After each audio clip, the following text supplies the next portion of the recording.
Welcome to the 2021 homecoming listening party, y'all. We're so happy to see you guys. Yes. It's been a long time. It's been a long time coming, but I know COVID is going to go away. So we're here. We're excited. I want you guys to sit back and relax and enjoy the show. We're going to have some awesome people coming in to you right now. The listening party is all about new music, new artists. Like he said, there's food. You get to sit back and relax. That's the good thing about it being at home this year. But I guess we can introduce ourselves first before we get into it. I'm Kennedy Malone. I'm Austin Williams. And we are going to be your hosts for this 2021 listening party. So we have first here, you may know her as CC. She is a burst of energy. She changes every room that she comes into. She is so awesome. And now you get to hear her music. You get to see that personality come through her music today. So we are going to interview her right here, right now. We're going to bring her in. Live on the Church TV network. Don't forget to subscribe. Yes, you may know her as CC, but here's Cecilia. Cecilia.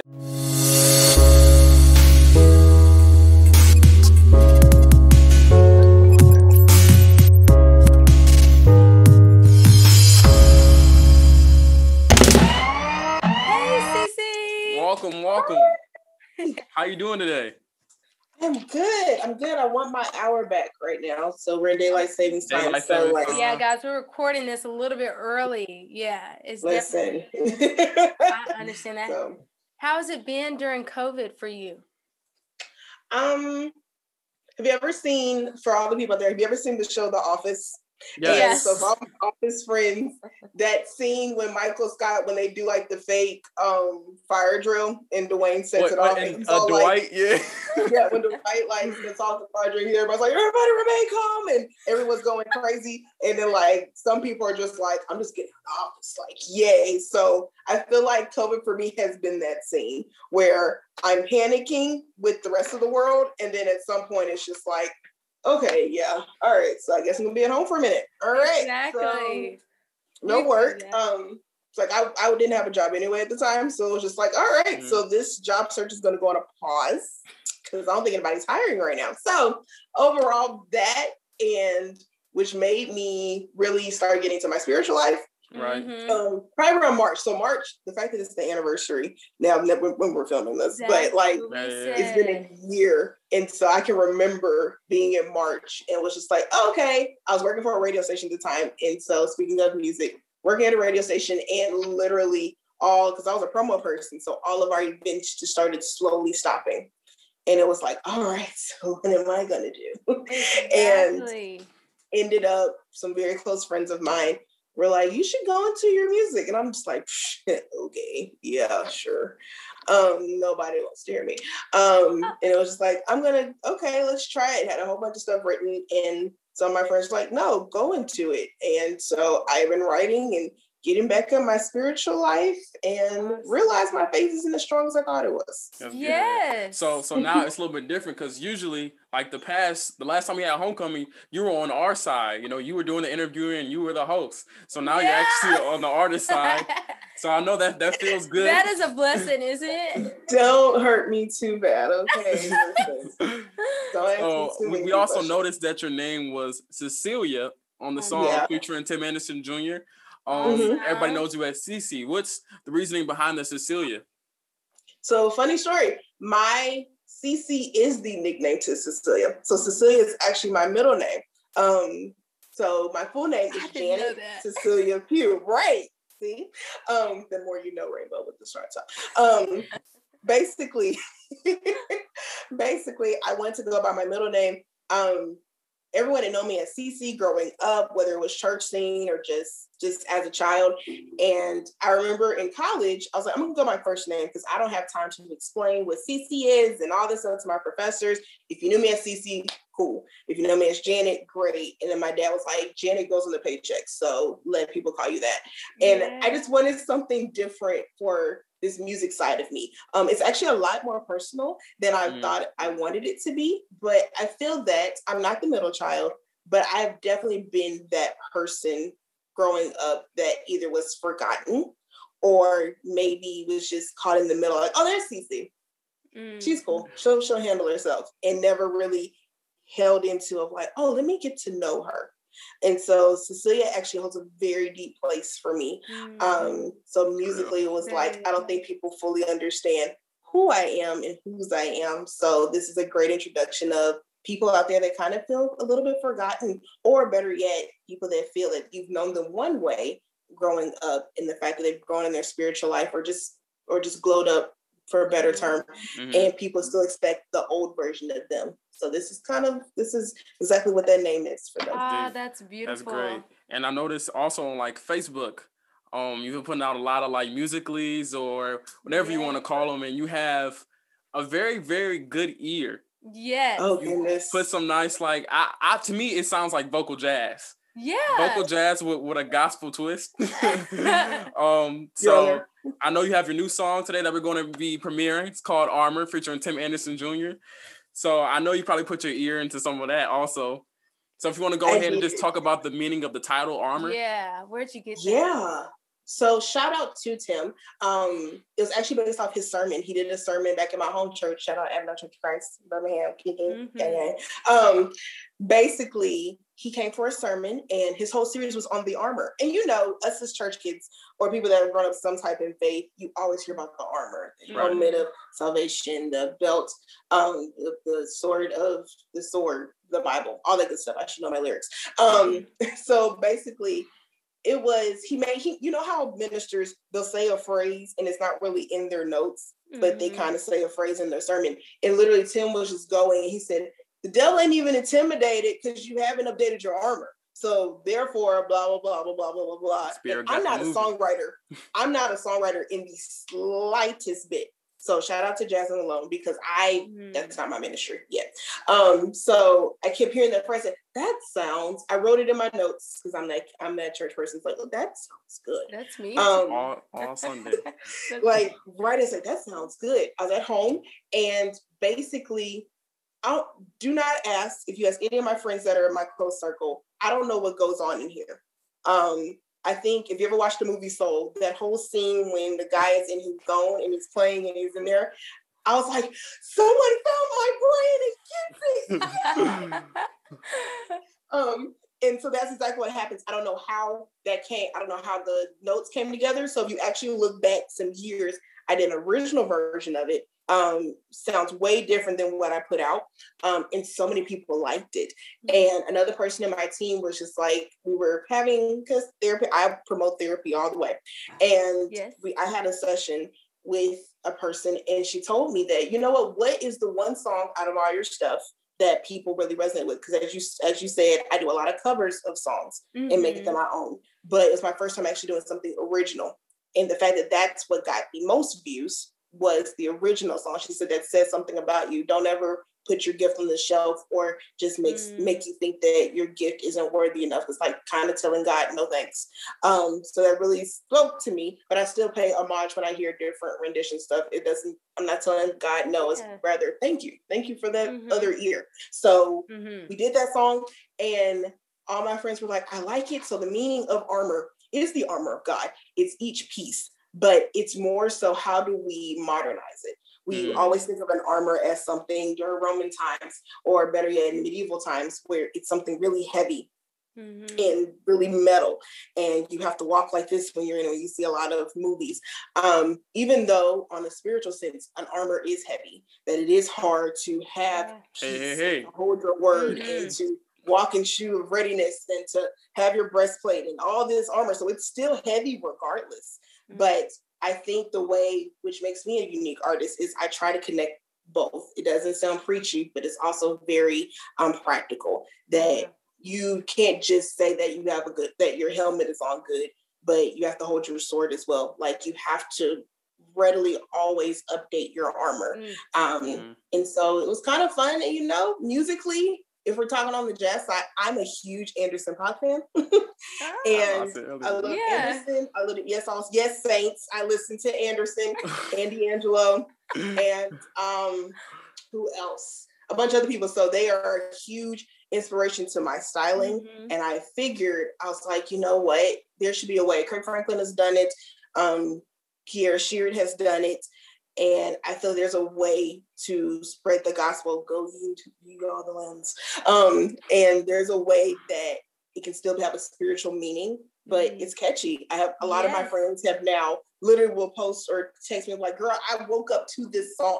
Like I actually took a shower and brushed my teeth to this song. It gets me going. And funny enough, I have to listen to my own song sometimes. Like work is rough. And the fact that I have to wake up sometimes and go on my Spotify and all of a sudden I hear "Get Ready," and it's like, oh, all right, let's do this. Oh, all right, here we go. Like if you can't listen to your own music, like is it really that good? Right? Hey, come on, right? So we're gonna go ahead and we're gonna let the world hear it. So without any further ado, we're premiering the song Cecilia featuring Tim Anderson Jr. Armor. Here's Armor. Get ready. The devil ain't even intimidated. Cause you haven't updated your armor. The devil ain't even intimidated. Cause you haven't updated your armor.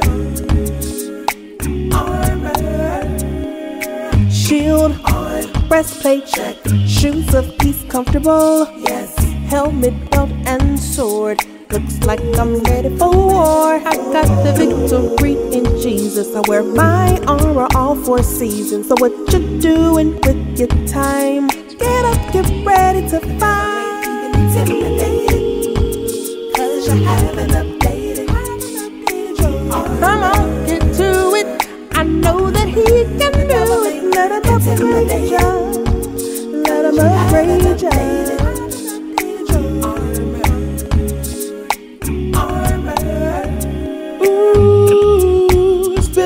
Day. I don't know how I made it. I did the best I could, but something's standing in my way, like a lion in the weeds, ready to jump on me. He keeps pursuing. I gotta keep moving. I've gotta go, but before I do, get my shield for battle and my sword too. I've got a battle to win with God on my side. CC, we won't lose together, protecting us forever.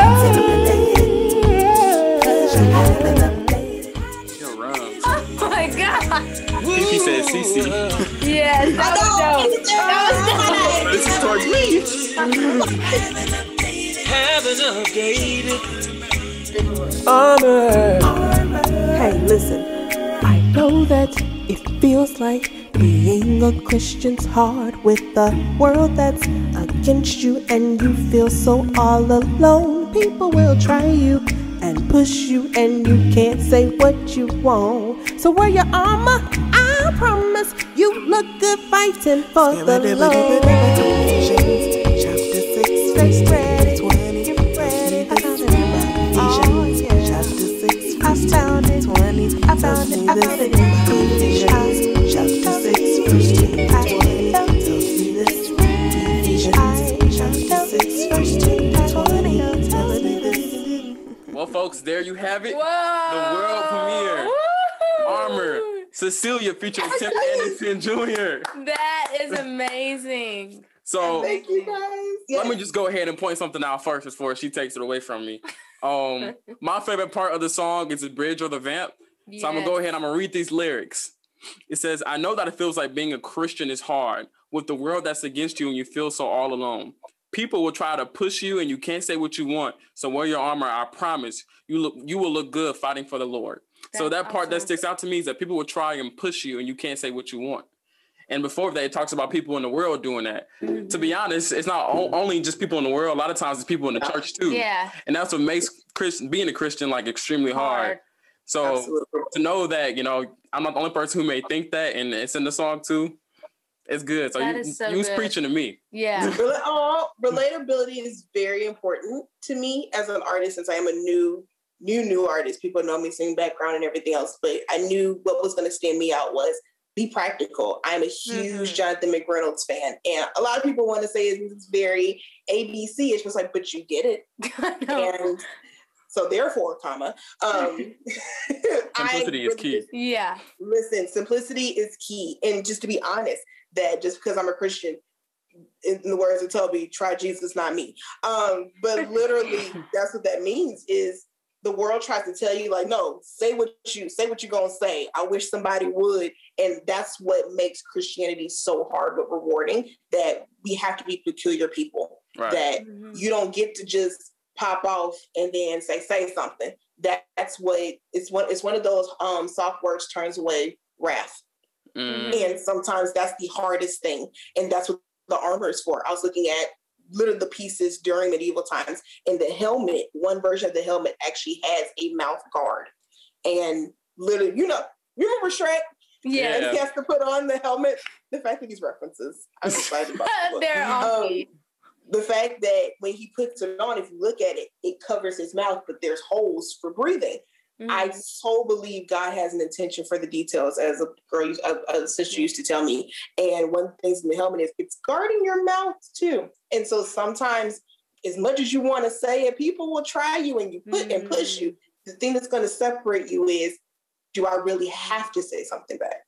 That's the hardest part. Or biting that tongue. And so I want to make sure it was very relatable and understand that I'm going through this with you as I'm writing this song, as I'm singing this song. Trust me, some things have slipped out. So one thing about repentance is, you know what? Let's re-up our armor. Let's upgrade it again. Let's upgrade it again. That's a whole different subject of like how many times has God let you re-up your armor. But that's a whole different thing. But awesome. At the time, it's like, okay, God, I put my helmet back on because apparently I took it off for a second. Right. I feel that. That is awesome. So let your viewers, your listeners know, where can you get this song? On all streaming platforms. For all my Apple people, Apple, iTunes, Amazon. Amazon has it as well. Tidal for all my Beyonce, Jay-Z fans. Spotify, YouTube. I put it this way: want to listen to it for free? YouTube. If you like to support a starving artist. So basically, literally all streaming platforms. Awesome. All of them. And you can follow me on Instagram at Cecilia Said, and that's said with a C. Yes. And so you said, what's the best way to put in the search bar when you're finding it? So that so if you notice, as different as I want to be, the world doesn't think so. So you actually have to put Cecilia, Cecilia, Cecilia,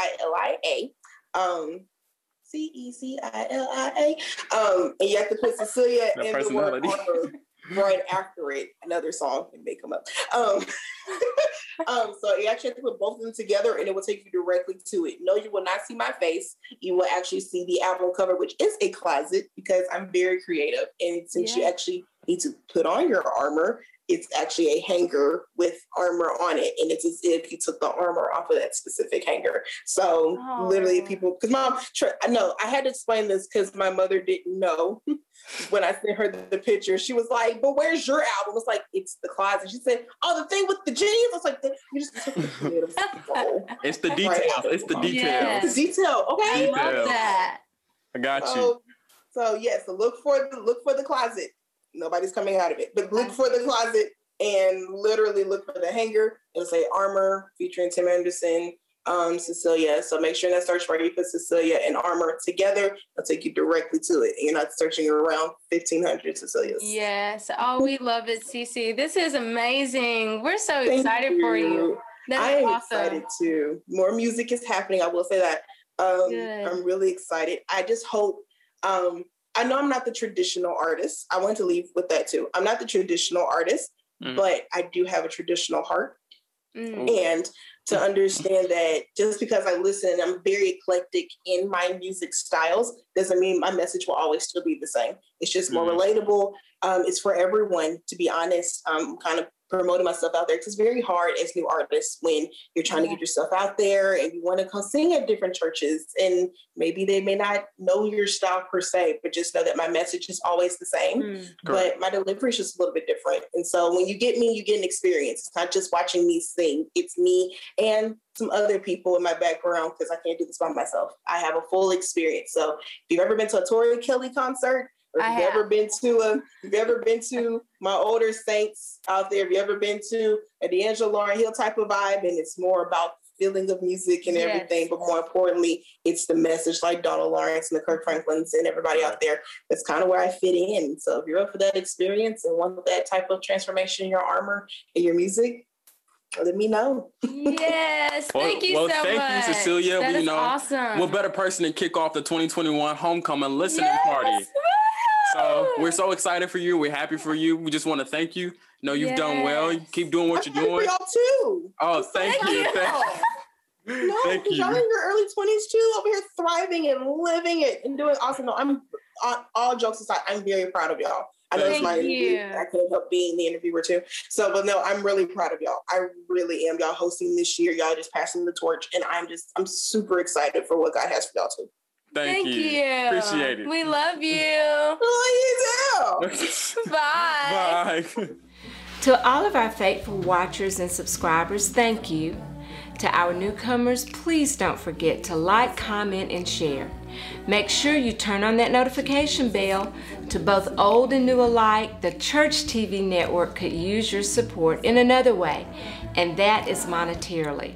We welcome any monetary funds that will help us to keep bringing you quality videos. Our Cash App is $Church TV Network. Thank you so much for your support.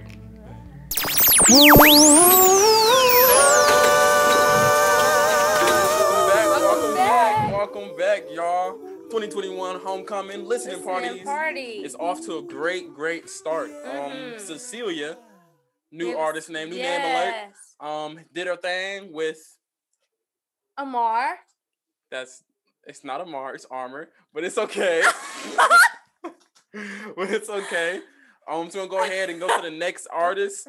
We all know, we all love him from all his worship leading songs, his own music. He's awesome. I know us NYVMC campers. We last got to see him in 2018 at our camp, and I believe it's called "Would You Change Me" was the song it was. Yeah, it was awesome. It went up. Yeah. So we're gonna go ahead and bring Brother Dewayne Pugh into the room. Pugh, guys. Brother Pugh. You on? All right. How you doing? How you doing today? I'm doing. But I'm well. Oh, good. How has it been during COVID for you? It's been different. It's been one continuous adjustment.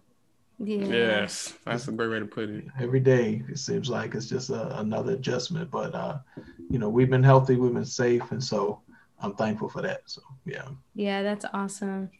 Well, we see through doing COVID, you got to put out some new music. Yeah, we're here. COVID has created some opportunities to record and stay in the house and whatnot, so we're thankful for that. Yeah, definitely. That's awesome. So did this new song, Give Love, come from during this time of the pandemic? Well, actually, that song, it actually came from a few years back. And there was basically it was some social unrest that was taking place. It was actually a couple years back, and it's sad to say that the song is still relevant because it's the same problems, and the song was kind of written in response to just what was going on in society and what was going on around us, which was, again, it was just some mistreatment of our people. And as opposed to giving hate, you can't conquer hate with hate. You got to conquer hate with love. So it was the idea of the song was just give love. That's nice. Is that where your video and stuff? So did you do that? When was the video shot? The video was actually shot early. I want to say it was in 2020. Okay. So we were able to get it done, and just kind of, did the work ourselves, put on a few different hats, and awesome. Glory to God, it came out. So we were glad about it. That's awesome. That is great. We understand that you're a man of many talents. You mix, you master, you sing, you produce, you write. I just want to sleep, but we had the chance, to have you as one of the instructors for our last camp that we had. Yeah. I believe the song was called "Would You Change Me?" So I had you as my my making the group. So it was a good experience here. So I got to kind of see you in your element. And it was a really amazing thing to see how quick you just came back and you helped us. And you guided us right through there because we were struggling. All right. That was a good experience, man. I mean, I thank God for those opportunities because it shows you just the potential of what could happen when we work together. You know what I mean? And it's like in a short amount of time, we were able to get some tremendous things done.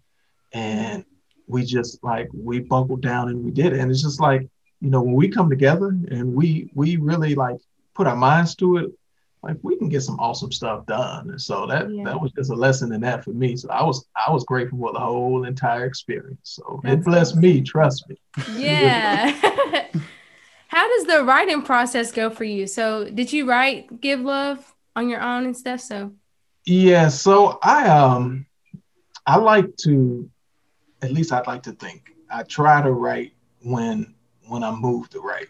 For me, it's not about, it's not about trying to copy something that's out there or just try to write something that I think others would like.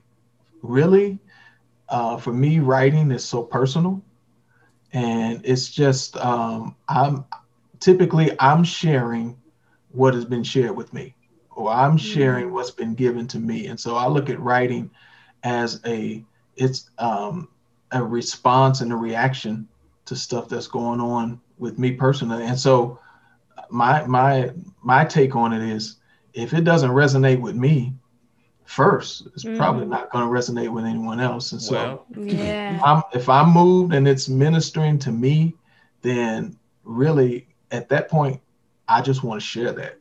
And so that's kind of how I approach writing. So you just want to give love. Yeah. Awesome. All right. So without further ado, we're going to go ahead and have the world premiere of Dewayne Pugh, Give Love. And don't forget, Brad MacArthur is on there too. He's awesome singer, bass vocalist. So this comes from the project from Brad and myself. Awesome. Yes, sir. It was just an ordinary day. Nothing special about it. Then I got a call on the phone that said, turn on the news and watch it. Hey, my heart was, ooh, is this what our world has come to? So many are killing, so few people caring. 'Cause we can't agree on many issues. See, love is what we need. Open your heart, love is the key. To give love that you can't forget. I don't know if you hear them subtle ad-libs in the I back. know. Great. Oh man, y'all are way too kind.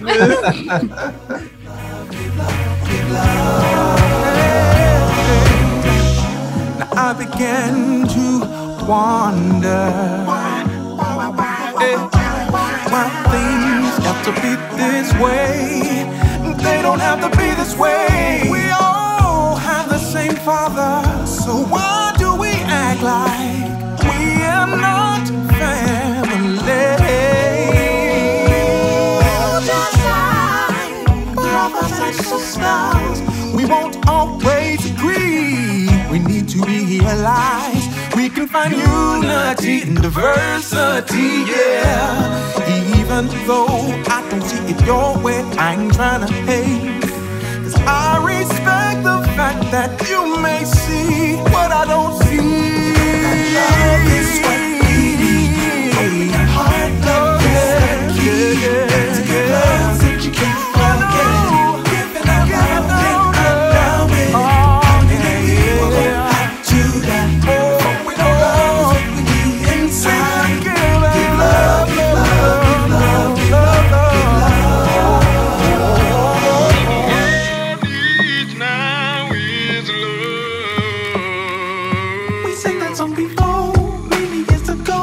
But what's happened since? We still love used to call. Churches closing doors, my word is gonna be more. Would that be a change or will it stay the same? Don't start to complain, just reach out your hand to your fellow man and let love lead. We need to keep our love, keep our love, keep our love,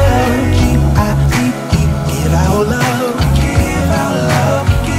love. We need to keep our love, keep our love, give love, give love, give love, give love, give love.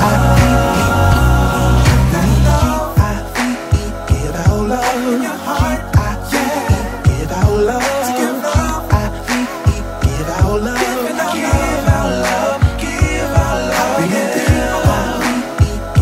Before we know love is what we need inside. Give our love, give love, give love, give love, give love, give love. Give our love, give our love, yeah. Well, there you have it, folks. Awesome. The world That was premiere of awesome. Give Love's beautiful song. Yes. Just to kind of put this out there, just not even knowing you just too much person, just having, some time with you.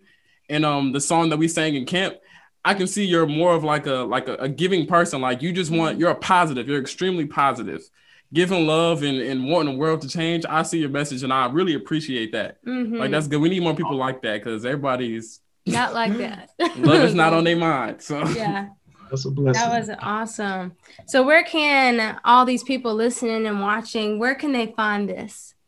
The music is available on all the digital media platforms, as well as if you want to get it directly, you can go to dlmgroup.us. That's Delightful Music Group. dlmgroup.us.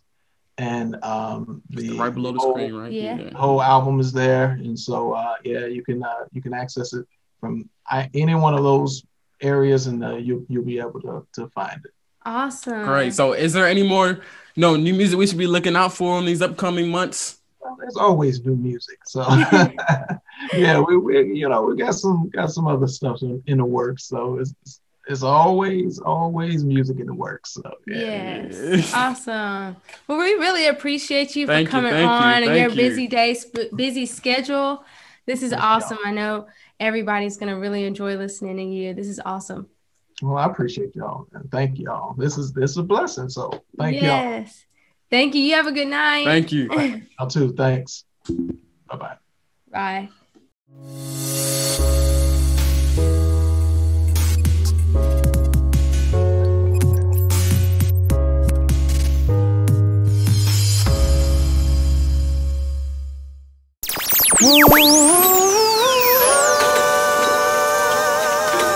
Hey guys, that was how y'all awesome, doing? wasn't it? Brother That Pugh was great. He really was. That was He awesome. was teaching you and me how to give Yes, love. give love. Now we are here with Brother Jerome Jones. Yes. He is going to give us some great information about his song. What is it called, Austin? Worthy Vessel. Worthy Vessel. So, Good. hey, how are you you? Yeah. Good. Good. How are you today? I'm good. I'm blessed. It's good. It's good to see you. Yeah. I've been hearing your voice all the time, Kennedy. You can sing, girl. Oh, thank you. Same to you. We're going to ask you some questions now about your song. Okay. We're so excited. So the song is called Worthy Vessel. We was taking a look through your bio that you sent us. Yeah. And, what stands out to me is Michigan, Motown. Yeah. That's right. Yeah. That's right. Okay. Yeah, I'm from Michigan. So, you're a drummer. Can you talk about a little bit of your time, while you were drumming? Wow. Okay. Well, that started in the Philly area with, I don't know if you're familiar with Gamble and Huff of Philadelphia International Records. Mm-hmm. Okay. The OJs, Al Melvin and the Blue Notes, Pendergrass, Billy Paul, all of them folks. I came up in the Philly area, and I was a session drummer as well as traveling on the road with some of those folks that I just named. And then I relocated to Detroit in 1974, and I sort of caught the tail end of the Motown session thing because Barry Gordy had moved to the West Coast, but everybody didn't move. I mean, they weren't guaranteeing, contracts for the players. So, I happened to run across some of the older guys that were doing all the early sessions, and I just kind of mixed in right with them. So, I did catch some of the end of the Motown stuff, and as a recording drummer, session drummer, and there was a time there when I was playing on everything that moved. I mean, y'all was boogieing to my beat and didn't even know it. Not at all. You didn't. That is awesome. Look, I know y'all know about George Clinton and the Funkadelic and Bootsy Collins and the Brides of Funkenstein and all of that stuff. Well, I played on a lot of that stuff too, so. But the way that went, when we went in the studio, and we would be recording a track, and George Clinton would come through and he'd say, well, wait a minute. I know this is supposed to be a Bootsy session, but that sounds like that's good for the Brides. So we're going to take that. So I never knew where stuff was going to end up. So a lot of the stuff, I really didn't get my name on the album because it got twisted. It got all mixed up, Yeah. Yeah. So, but yeah, I got a lot of history in regards to the music industry. And, it's kind of strange because, I thought God was playing a trick on me. Here I am, the best drummer that I knew. Uh-huh. And then he placed me in a church where I can't use that. Oh. I'm saying, what is going on here? But now I see years later what he was doing, And what do you think that was? Well, he had me in boot camp, just getting me ready to, for a move in the music ministry, because I really didn't have no intentions of a lot of stuff that I'm doing now, but hey, he knows best. So, I just follow, I just obey. Then you became a music minister? Yes. Currently, I'm at Central Church of Christ. This is one of the larger churches in the Baltimore area. Very historic. Wow. Yeah.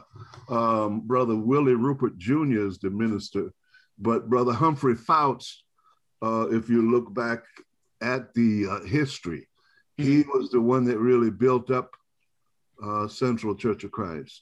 Humphrey Fouts. If you get a minute, Google it, Yeah. So I also hear that you started a group, but it was interrupted by COVID. Well, yeah, that was the most current group, Made to Praise.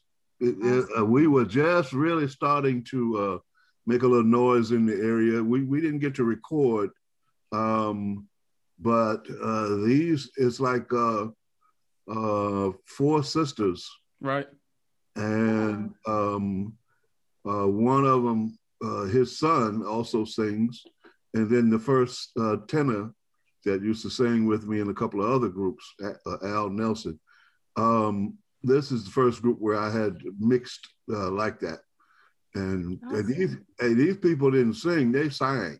You know what I'm saying? Yeah, these people, they can sing for real. Oh, yeah. Yeah, but we only had been together, maybe 8 months, just rehearsing. And we had started to do a few concerts around. You know, we were getting a lot of calls from the churches, and then the Roni came. Right. Roni. Yeah. And so, you know, folk I don't know what's going to happen moving forward until they get comfortable, I guess, you know, coming out. Well, in the meantime, while that happened, you see, so you started writing some of your own music, and I know you came out with Worthy Vessel. How did that song come about? Well, you know what? A little backstory. The minister that was in the group, Soldiers of the Cross, Brother Ed Maxwell, he was preaching a series on Worthy Vessel. The whole essence of it was, once we're baptized, we become vessels. But the big question mark is, are you a worthy vessel? Right. You know, something else for you to research. If you Google a china closet, I don't know if any of your grandparents or great grandparents, usually the mother had a china closet in the living room, I mean, in the dining room, right, with all of the valuable plates and dishes and all those kind of things, vessels. Okay, that's where the idea hit me, you know, as he preached that lesson, and I was picturing in my mind worthy vessels. That's you good. know, Yeah. I mean, they only were used when great company came. Like, you didn't use that all the time. Right. You know, you had to be worthy to be used. So so that's where the lyrics came. And I mean, sometimes when I write, I'll do a melody or I'll do the chords. And, you know, sometimes the harmonies and stuff, I have to work for it. This song, all of it just came in about 20 minutes. And wow. I mean, look, I had more verses than I needed. I had to kind of trim the fat on this one. Yeah. So, oh, that's so nice. That is really nice. Let me tell you how the Spirit works, because we interviewed one of the other artists on the listening party, and her name is Cecilia.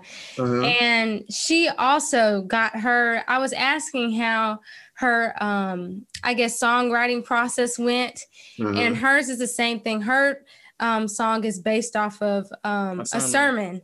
Okay. And it was based off of sort of like that. So that's very neat, because I was wondering, I'm not a songwriter. And so I'm always wondering, like, how do people come up with stuff like that? And where does it lead to? And hers is called Armor. So hers is about, wow. Isn't that crazy? Yeah. So hers is about each part of the armor, the pieces of the armor. Okay. Of God. So that is so neat. That's awesome. The people need to hear this. This is awesome. Well, we're going to go ahead and let everybody hear it. Yes. So for the 2021 Homecoming Listening Party, we're here to let everybody know and let everybody love this song, Worthy Vessel, by Brother Jerome Jones from Baltimore, Maryland. Also, I'm using Papa J. Papa J. Papa J.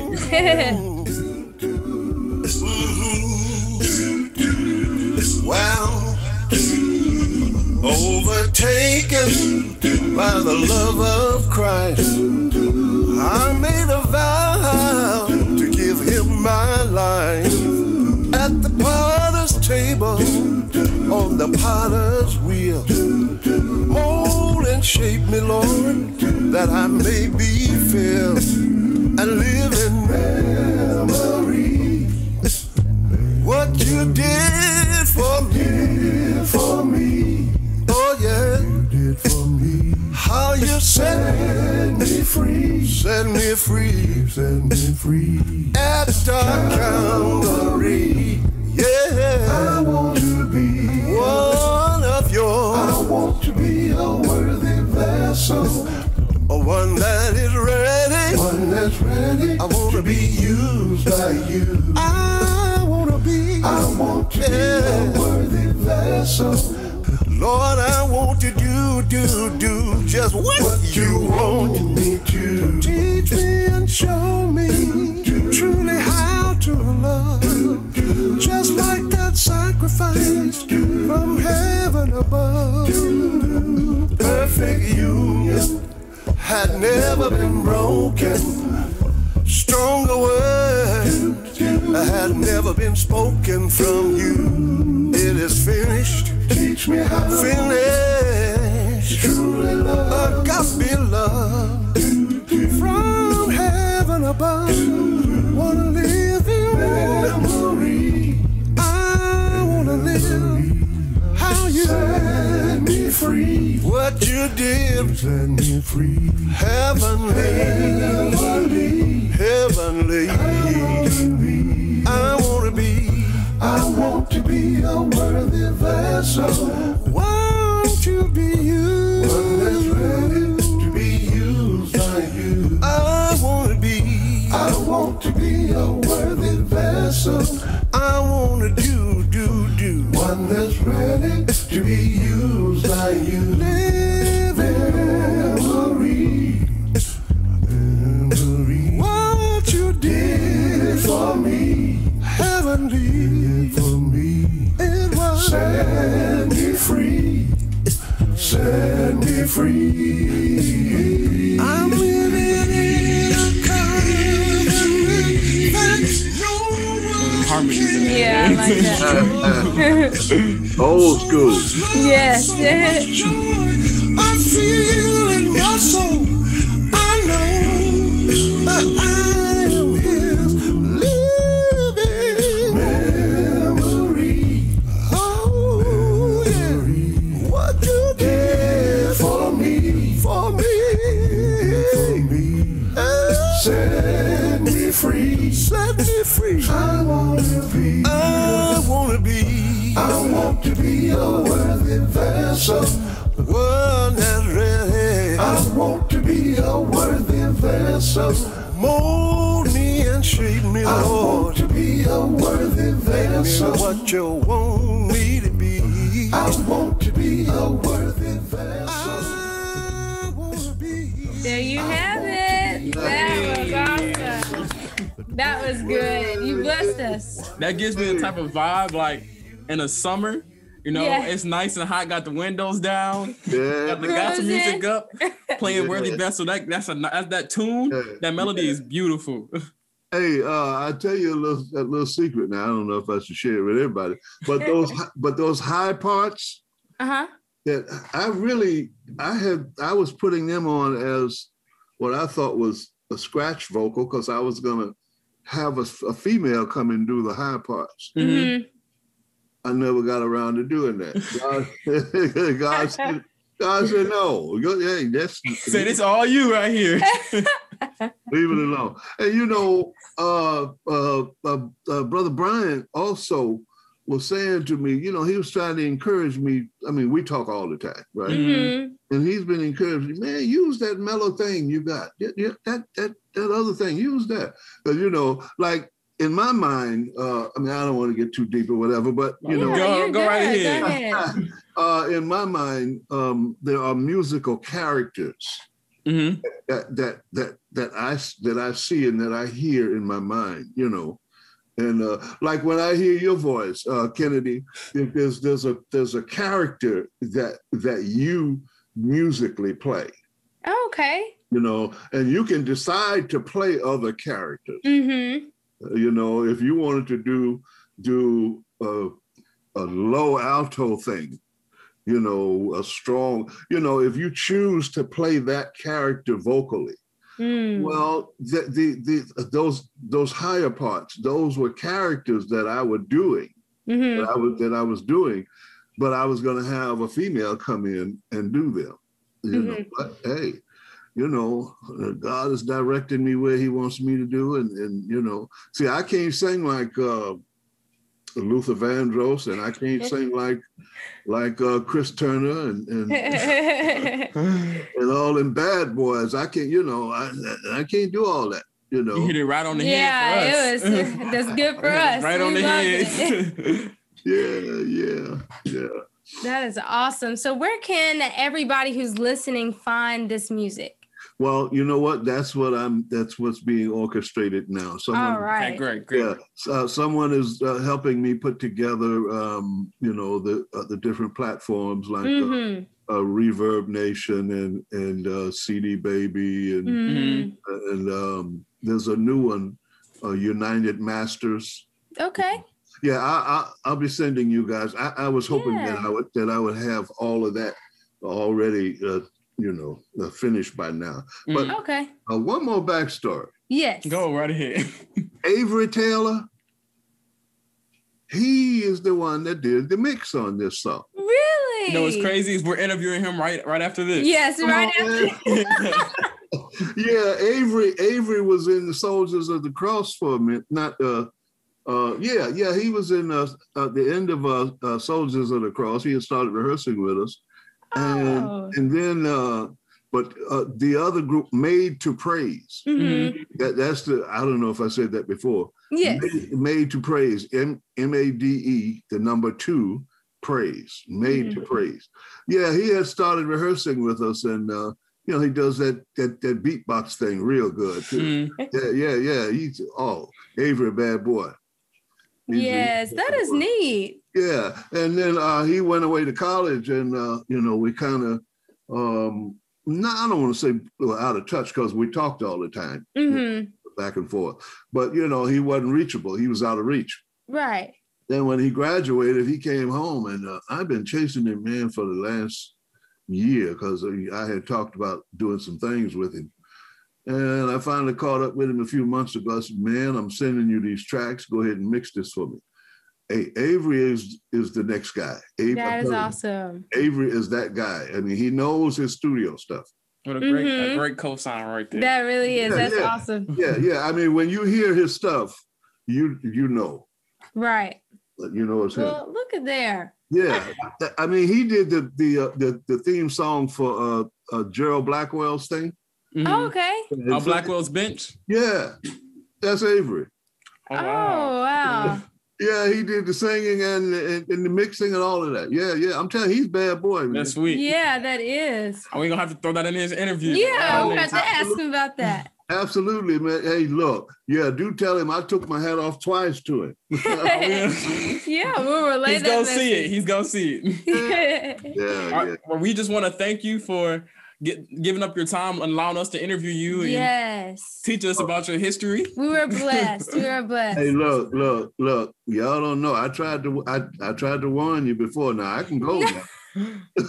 We loved it. We loved every second of it. Thank you so much. I'm sure everybody is gonna enjoy watching this and listening. I hope so. And that's my intent. And I'm gonna take my hat off once again, brother Malone and I have been friends for quite a number of years. And Kennedy, he brags on you all the time. I'm telling you. I mean, I don't want to shame you or anything, but he talk about you all the time. He has encouraged me over the years so much in so many different ways, and so I have to take the hat off to him twice because God is working some stuff out, and we getting ready to do some great things in this kingdom. I'm telling you, I don't, I can't say all of it now, but I mean, your dad, he the Energizer Bunny. He can't sit down. Oh yeah, most definitely. Now he told me that his wife is walking around the house singing this song. I said, "Uh-oh, that's She is. That's good. Yes, sir. Thank you. I'm sure everybody else will too. Big hug to y'all. Okay? Yes. Big virtual hugs. Virtual hugs. Yeah. Look. Yes. Hey, thank y'all so much, and I'll be getting back to you all with the websites and all that stuff where you can just attach that to so that when people see, they can also know right away where they need to go and do what they need to do. We will do that for you. Definitely. Yes. Yeah. Well, we thank you. We appreciate you. Thank you. Oh man, I love y'all. I love you too, man. Yeah, take care. We hope you stay safe, man. Yes. Hey, you keep me in prayer. We will. Yeah, as a matter of fact, let's pray. Holy and divine Father, thank you for this time spent together. Thank you, dear God, for this fellowship. Thank you for the ideas that are put forth, that we can promote the music, dear God, that's going to pierce the hearts of men when they hear, dear God, so that the melody, the harmonies are all exactly what is needed as the vehicle to carry the message, that we never lose the message. The message is true salvation. Father, we thank you, we love you. We ask you to bless these young people as they're doing your work. They're doing your bidding. Dear God, they are promoting the music that is going to hit the hearts of men. Thank you so very much for their interest and for their dedication. Thank you for Brother Malone, dear God, and the whole Malone family, the whole Southside family. Dear God, we're just so excited about the future. Dear God, we ask you to bless us. In Jesus' holy name we pray. Amen. Amen. Thank you for that. Thank you, Brother Jones. All right now. Papa J. Yes, sir. That's it. Yes. Look, Poppaj. Awesome. Nice talking to you. You take have care. a good day. See y'all.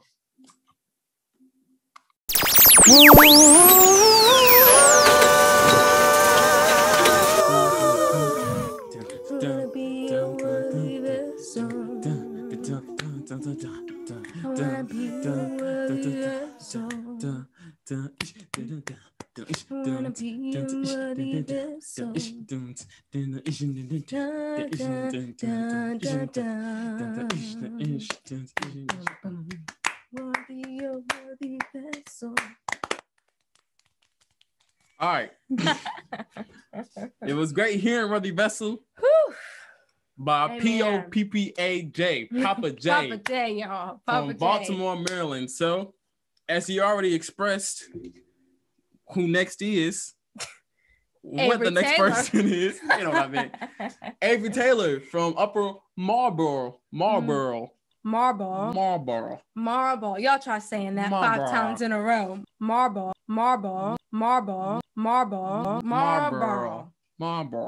They should have a nickname for that. Maryland. Yeah. He's from Maryland. And he's a 23-year-old. Not 22. Not 22 like 23. Austin, but 23. This is Jordan year. Yep. Yep. He is a 23-year-old songwriter and producer from Upper Marlboro, Maryland.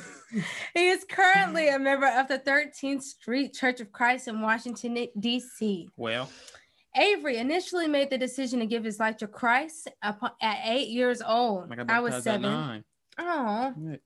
7, 8, 9. Oh my God. That's crazy. However, upon maturing and learning about the depths of Christ's salvation, he was baptized a second time in 2018 with faith in Christ rather than just submitting to the act. So Avery has loved music since, it really is, from as long as he could remember.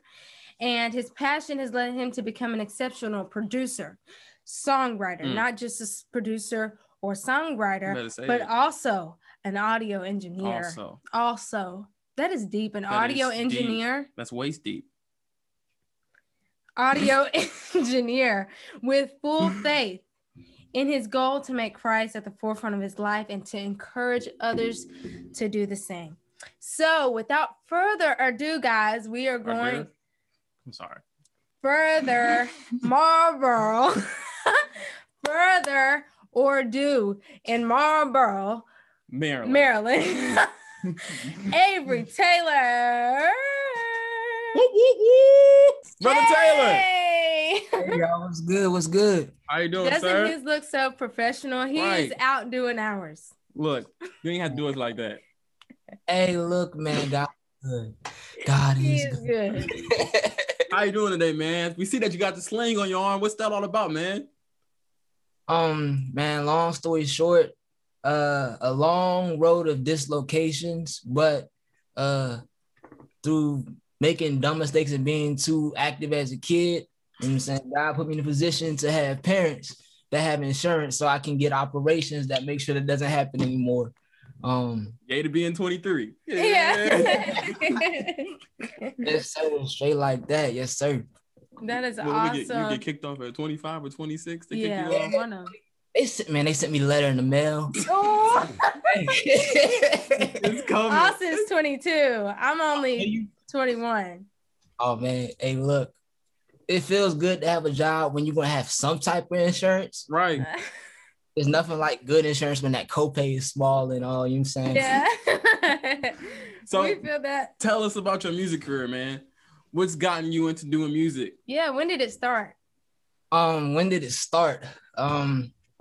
Well, it's kind of always been a thing for me. A lot of people don't know, but growing up until I was 12 years old, which I think is 7th grade, I was homeschooled.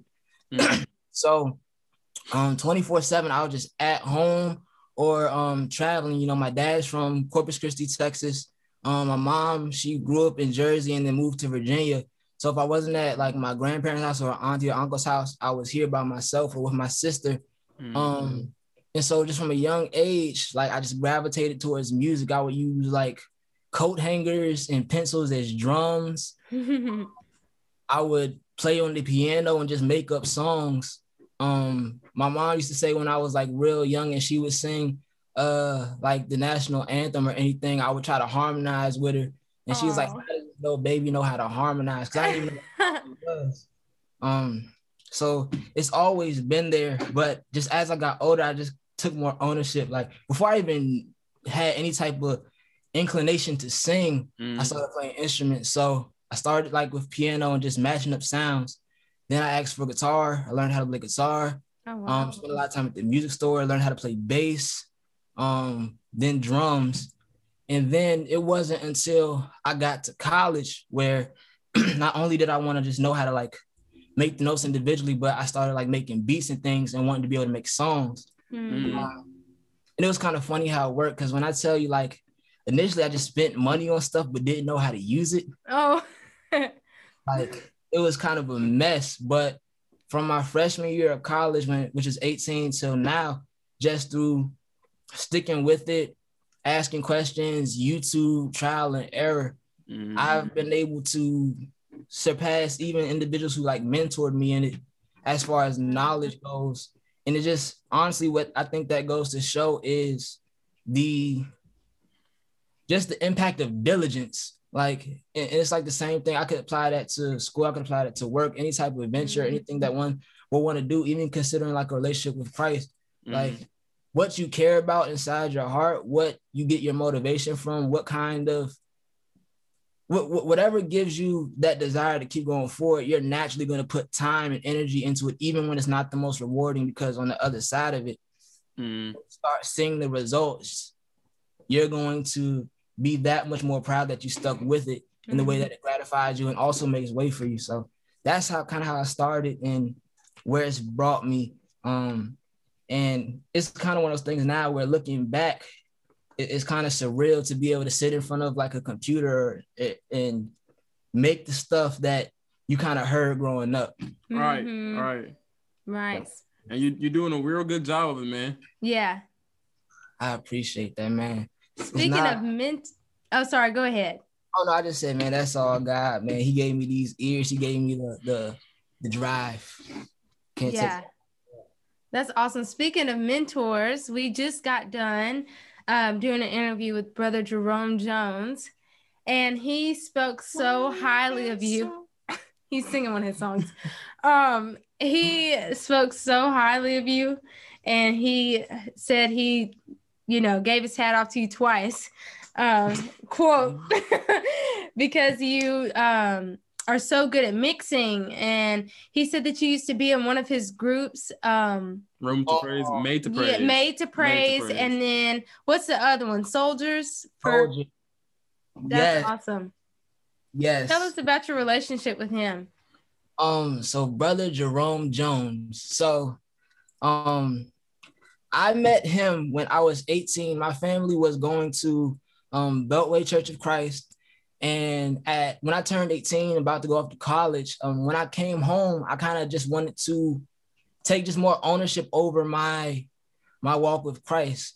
I kind of had the mindset where if I was always told you should go where you can grow, and just where I was, I I didn't feel as I felt like I was just attending because my family was going there. I wanted to go to a place where I felt like I was learning and I was able to work and like inspired to actually like grow closer to God. So I started visiting different places. I happened upon Suitland Road Church of Christ, which is where we all attended at the time. And when I got there, like this is probably about 2 years after I had started like thinking I could sing or something. So like when I got there, like once, let me slow down for a second. When I was growing up, I wasn't like the worst kid, but I got in trouble and stuff. Me too. I was always, so you could identify like I was the type person, and I've always been the type person, if I'm going to do something, I was never like a sneaky kid. Like if I was going to do something I knew I wasn't supposed to do, I'm like, I don't care who knows that I did, like I'm going to do it. Yeah. So like it was the same way when like I took ownership over my walk with God, or even like trying to do things within his fold. Like when I would sing, my goal wasn't to like for anybody to like me. My goal wasn't for popularity. Like my goal wasn't for clout. I just knew that I wanted to be able to, that's how I felt like I could connect with God in a way. So whether I was in the house, whether I was with my friends, whether I was at church, like I don't care what song it is, like I'm going to sing it like it's the last time I'm going to be able to sing. So that's good. Yeah. It's definitely therapeutic too. And so like being at Suitland, I'm pointing and stuff. So being at Suitland, like he lead songs a lot. And whenever anybody song, I would like just pick up a harmony and I would try to drive it. Now it's kind of a funny thing that's like I always talk about, but like up north is different than like south in terms of like church and singing. He's from Michigan, I'm from Michigan, and I'm from Alabama. I know how it is, man. There's a whole new world out here. I was like, what are y'all doing with this song? What are you doing? Forget 2-part harmony, 3-part harmony is unison and majority flats a lot of time. So like when like I guess when he heard me, he like approached me and was like, man, I hear you singing. I want you to like come with me and like let me show you things and things of that nature. And as a result, man, like he just kind of took me under his wing in a sense. Wow. He showed me not just how to sing or how to just like sing a song, but like how to make it into a song. He showed me like the beauty in progressing, not giving it all away at the beginning. Like staying true to your range. If you're like a tenor or a first tenor at that, why are you gonna sit here and try to sing the majority of the song in like a baritone type voice? Or vice versa. If you're straining and that's not your sweet spot, float in your up there. Why are you doing that? You know what I'm saying? Like place your strengths and kind of how to. One thing he told me that I still carry with me to this day. He said every person has 5 voices within them, and within those 5 voices, not necessarily like 5 voices, but 5 characters. There's always multiple things that you can do with your voice to add a new element type stuff. And when you can master those is when you allow yourself to be able to kind of begin to extend your just dynamic range and being able to tell a story through song, encourage through song, inspire through song, because the monotonousness decreases. And so like just little small gems like that, and like it just, first off, a lot of people, one thing that was a thing up here was just like being encouraged by like the older generation to do anything. A lot of times like people assume the worst of you because you're young. They're like, oh, you're on the wrong path, or you don't know what I know. He was like one of the first people to take an interest in me, and it definitely encouraged me to stay the course. And ultimately, if it wasn't for him, I may not be as focused as I am today, because it was one of those things where it's like when everybody expects the worst of you, it can cause you to subscribe to that ideology. But when you have people that are actually in your camp encouraging you, it can push you in the other direction. So it's psychology. Psychology. Most definitely. Yeah. So that's beautiful. Yeah, it is. We can tell, like just by his interview, how genuine of a person that he is. Yeah. And so just for you to, he co-signed you, you just co-signing him. Yeah. This goes right along with each other, to be honest. Yeah. when you we saw, you know, in your bio that you got rebaptized and, you know, rededicated your life, do you think that that really influenced your music, like when that all came together?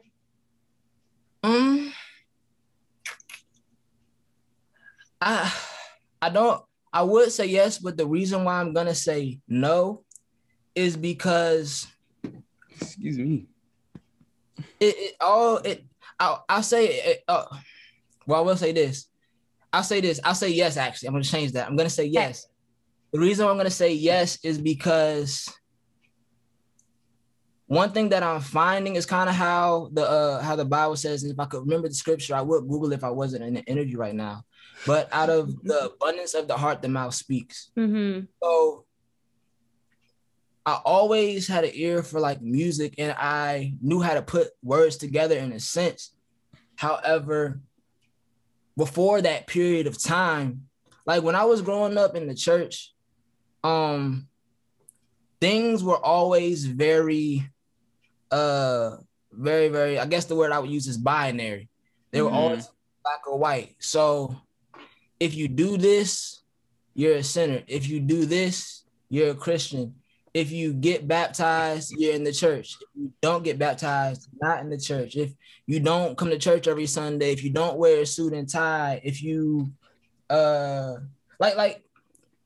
it was just very binary to the sense where we know exactly what you mean. Yeah. I feel that anybody who has grown up in the church, like you've seen it at least, even if it's not like your home. Yeah. Oh yeah.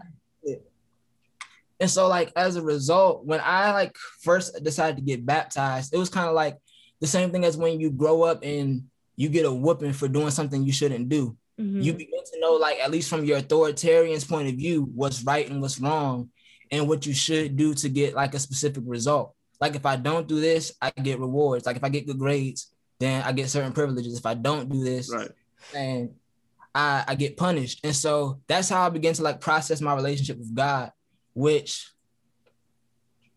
consequently, like when I was growing up, that's kind of like how I approached authority and kind of why I got so bold and like not caring. Because my thing is like, if I know that everything that I do is absolutely right or wrong, and I know I'm going to do wrong, it's like, it all comes down to a decision at the end of the day. Like there was no really spiritual aspect to me. It was all like what I decided to do at that point in time. And also like kind of perverting repentance in the sense where it's like, man, this is where I'm at right now. I can always make it right later. And so when I was growing up, or even when I started like initially, like first making music, like I was making it because I felt kind of like obligated to in a sense. And then I was also making it just because it was something fun to do.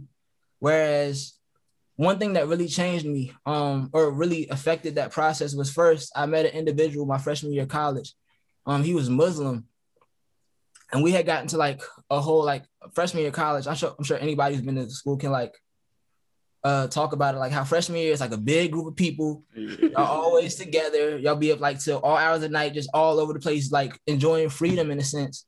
And one night we were all up and he got into it with me because he was like, you always talking about God, this, God, that. He was like, but if you weren't raised Christian, would you be one? And that really like, that's like, I think that's a question that a lot of people never ask themselves. And when he asked me that, like, I've never been the type person to try to like defer from something because of pride. So when he asked me that, I was straight up and I said, I didn't know. And when he asked me that, it caused me to question everything that like I thought I knew. And for a while, I can be even transparent and say, like, I stopped believing everything for like at least a good year and a half. Like I would still go to church because I felt like I had to. I would still talk to my friends. I would still like, I would just be quiet. But like, I didn't believe in the Bible. I didn't believe in one God. I believed like there was a God, but I didn't believe in like just there being one God or a triune God. I didn't believe any of it. When I began to like the way that conversation led to a series of conversations that basically challenged everything that I was taught. But then I kind of got into it just led to a long road of bad decisions, depression, getting in trouble and doing things. And as a result of that, I got to a place where I kind of got mad with the concept of God to the point where I said, I want to prove that God isn't real. And I know that sounds kind of terrible, but like that's really where I was with life, where I want to prove God isn't real, because once I know God isn't real, I know that I have nobody other than myself to blame for the things that's taking place in my life. It's kind of funny how when you try to prove God isn't real, how much he shows. He come back that he is. And thump you on the back of your neck. Man, like, no matter which way I would try to, like, if you try to challenge it historically, he's there. You try to challenge him conceptually, he's there. Logically, he's there. Contradictorily, there's no way that you can challenge God where he doesn't prove himself. And I found that like firsthand. And then as a result, in gaining those understandings, I definitely was growing closer to God. However, the thing that encouraged me to get baptized a second time, I went to it was this convention in Charlotte, North Carolina. It was the Crusade for Christ. Crusade for Christ, yeah. And there was this guy there. He's from Charlotte. He's a minister. His name is Gary Rankin. If I remember the name of his congregation, I would shout it out. But his name is Gary Rankin. And he just pulled me up, and he basically, like, at first, I'm not gonna lie, he was getting on my nerves a little bit, because like he pulled me, like he cornered me. I was in the bathroom, I was washing my hands, and I was like, "How you doing, sir?" He was like, "I got a question for you." I said, "What's up?" He said, "Why are you a member of the Church of Christ?" Or like, "Why is the Church of Christ God's church?" And I was like, "Because it's the church that he established." He was like, "No, why are you a member of the Church of Christ?" I was like, "Because it's his church. Like, that's what he started. If it wasn't for Christ, there would be no church." He was like, "No." I was like, "Then what's the answer?" And he took me to Acts chapter 20, and I think verse 27, where it talks about keeping watch over the flock that Christ purchased with his own blood. And he said, it's because of the blood. If it wasn't for his blood, there would be no church. Therefore, being purchased by his blood, that's what makes you a member. And he said, are you purchased by his blood? And how do you know you're purchased by his blood? And that kind of got me thinking, like, when I got baptized, I got dipped, but I had no faith. I think it's in Galatians where it talks about the concept of having faith when you make that decision to follow Christ. It's not a vain action. It's spirit and flesh both being submitted to Christ's burial simultaneously. And so I got his number, continued to talk to me while I was in college. And as a result, like, he just kept talking to me about it. And it got to a point where I just realized everything that I had been doing was for the wrong reason. Not that it may not have been like the right thing physically, but it began to be for the wrong reason. And once I realized that, it just convicted me that, okay, if I'm going to do this and I'm going to try to encourage other people to do it, or this is my life, it has to be authentic all the way through. And if I know that something's not there, I need to add that, because at the end of the day, I'm not fooling God. And if I'm not fooling God, who is there to fool type stuff? And that's how that whole thing came about. Would I ever tell somebody else this is what you have to do, or this is what you need to do? Like, I would never say that, because I feel as though everybody knows where they were at what point in time. But as far as myself, I can only be authentic in my relationship with God and my walking, and how he's grabbed me by the collar and pulled me where I needed to go, even when I didn't listen.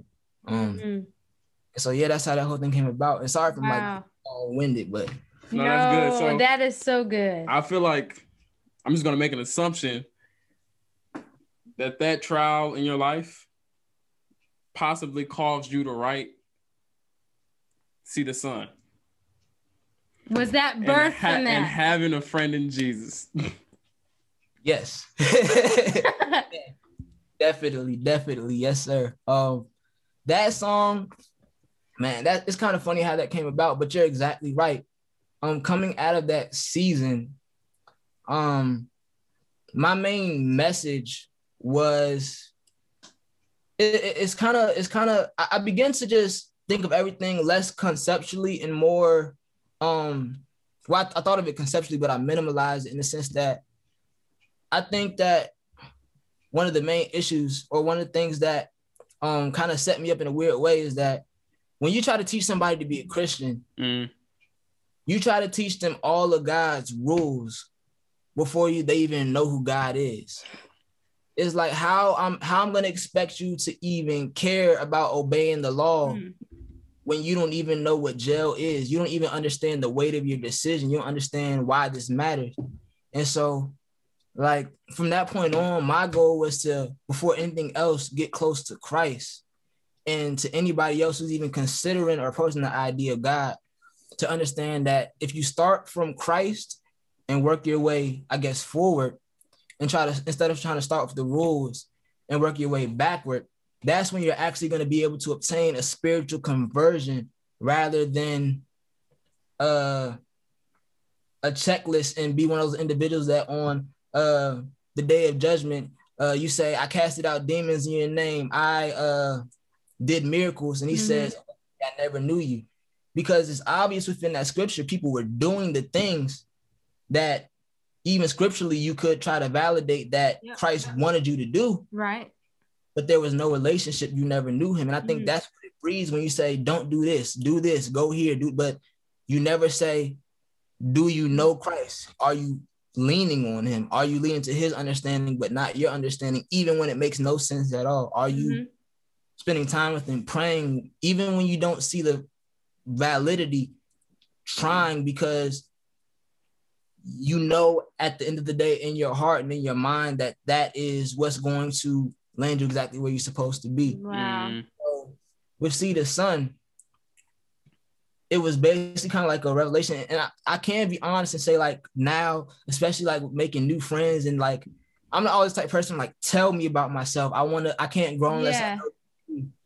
I could have been less cliche with the lyrics in terms of being a better imager of the concept. But what I wanted to really just impart was that there's no situation where you should take your eyes off of Christ. And in any situation, literally just putting your eyes back on Christ will begin to lead you back to at least a place where things make sense. Like in any situation, I don't care if you're depressed. I don't care if you lost somebody. I don't even care if you made a bad decision and you're getting in trouble. Working your way back is always going to start there. Any other way, I think you're going to just create more problems for yourself because we can't do anything out of our own strength. That's just what I found. And so 100% that chapter of life led to that song. And to this day, that's probably one of the songs that I connect with emotionally the most. And I personally love the song. Yeah. I think it's great. I've already heard it, like I said, talked to you before. But I'm going to let everybody else hear it right now. Yeah.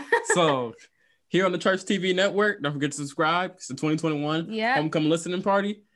Avery Taylor, See the Sun. Here we go. Let's go, y'all. You know, sometimes life happens. Events occur that we could not see coming and we could not prepare for. But I'm here to tell you that no matter what the situation, you can always see the sun and he will always see you. But if you don't hear me now, just let us sing about it. Go ahead, show them what you're talking about.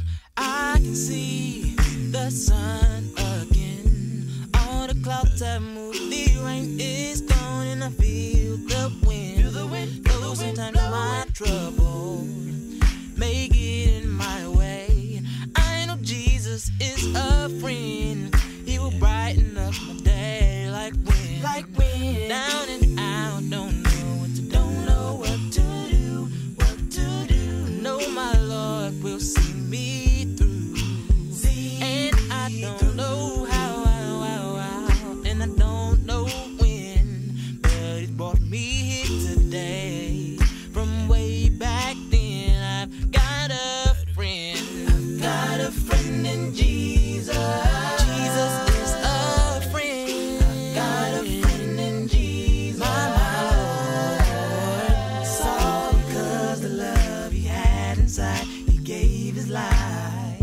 And now I'm saved because He took my place. Ooh, some friends will talk about you. Some friends will leave you alone.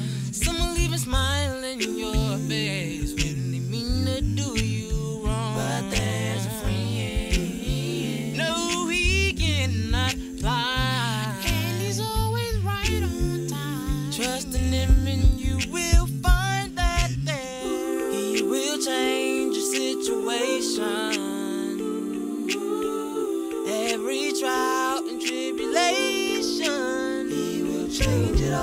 He can't lose, and I know that he will prove everything he's done, he did for you. He is Jesus. Hey, said I know was Jesus. Got a friend in Jesus. My Jesus.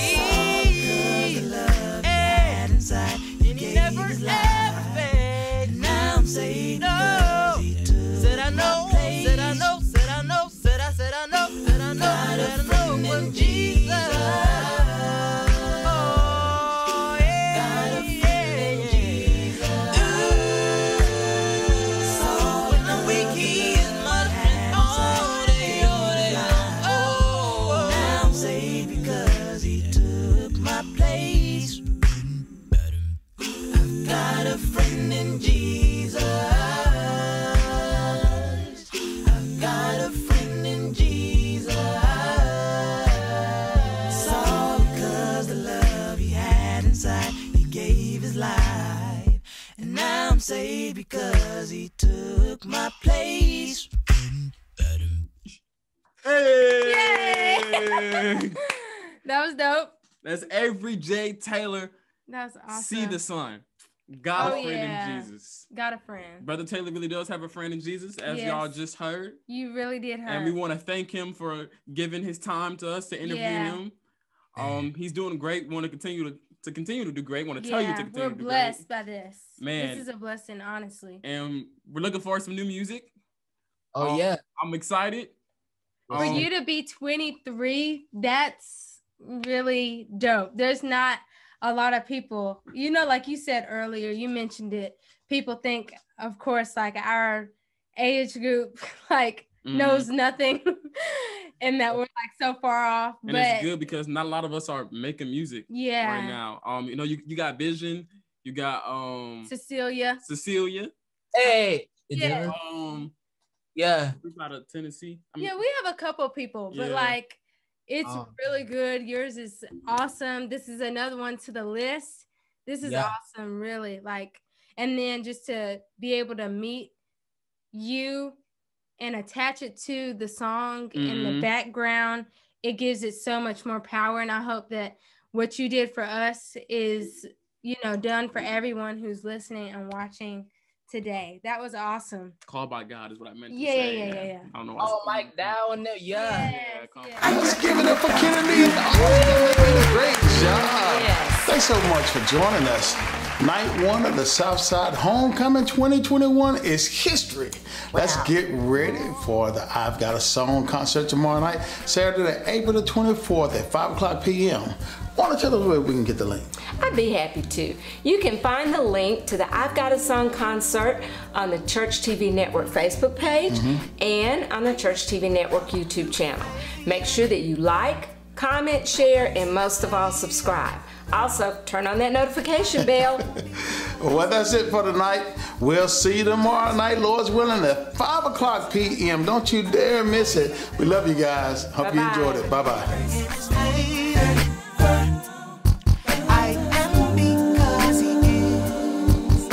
Just because he is.